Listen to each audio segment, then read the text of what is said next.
கடலோடு மேகம் உற்பத்தியானாலும் உப்பு தண்ணீரை மேகம் ஒருபோதும் சிந்தாது.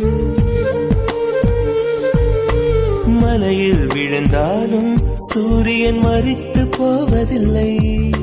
நிலவு கூலியூட்டி தன்னை நீட்டித்துக் கொள்கிறதே. மேகமாய் நானும் மாறேனோ, அதன் மேன்மை குணங்கள் காண்பேனோ.